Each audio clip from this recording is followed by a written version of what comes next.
my demonstration speech today, I'm going to show you how to make a simple IV. I chose to demonstrate this because I work as a certified pharmacy technician, so I do this all day long every day.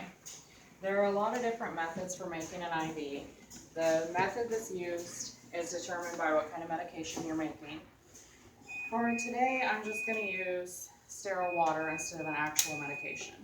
The first thing you need to do is clean and sanitize your work area. At work, I use hydrogen peroxide wipes to clean and 70% isopropyl alcohol to sanitize, but today I'm going to skip that for time.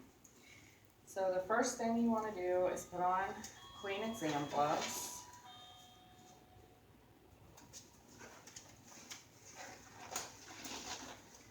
Next, you'll pull the top off of your medication vial and use an alcohol wipe to clean it.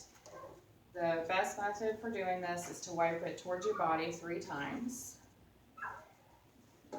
Now you'll open your adapter. Probably not drop it on the floor. Do we need to start over? And then once you open your adapter, you pull the top to expose the spike, which is what you will use to penetrate the vial. Once you take the lid off the spike, you want to be careful not to touch it because this is a critical site. The spike will actually come into contact with the fluid that will be infused into the patient. If the spike is, say, dropped on the floor, or you touch it with your hands, you need to start over with a new one.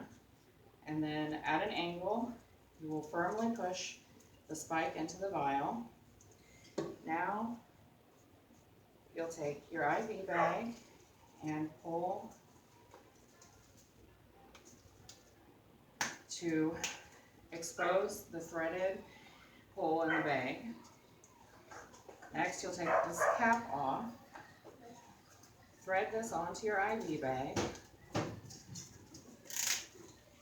You want to make sure you hear the clicks so you know that it's tight so it won't leak.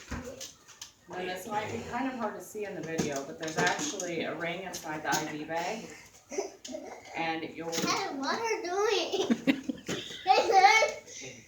You'll press up on the ring, and that will open the IV bag so that you can squeeze fluid from the IV bag into the vial. And you turn it upside down. When you squeeze the bag, it'll push air into the vial, which will cause pressure, and that pressure will push the fluid from the vial back into the IV bag.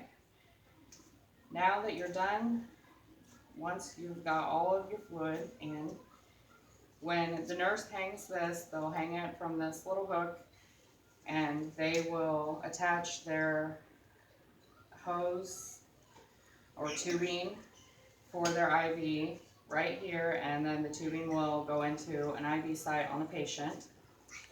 Once you have completed this, before you administer the medication, you have to make sure that you have a label on your IV bag that indicates what medication has been put into the bag, what strength, and you also need to put an expiration date on your label.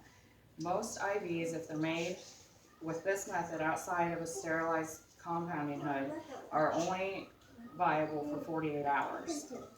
And if they're not used within 48 hours, they need to be discarded. So that's basically a simple way to make an IV using a quick connect bag. Typically, this isn't done in the pharmacy, it's typically done by the nursing staff.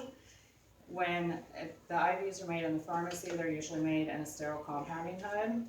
That's more if you're adding more than one drug to a bag. So this is usually used for antibiotics, and typically you wouldn't connect sterile water to it, that's why it's not connecting very well. But I chose this because I wanted to give you a little insight into what I do, and I thought it would be interesting because most people that don't work in the medical field don't know how this is done. So thank you for your time. Applause. Applause. Yay!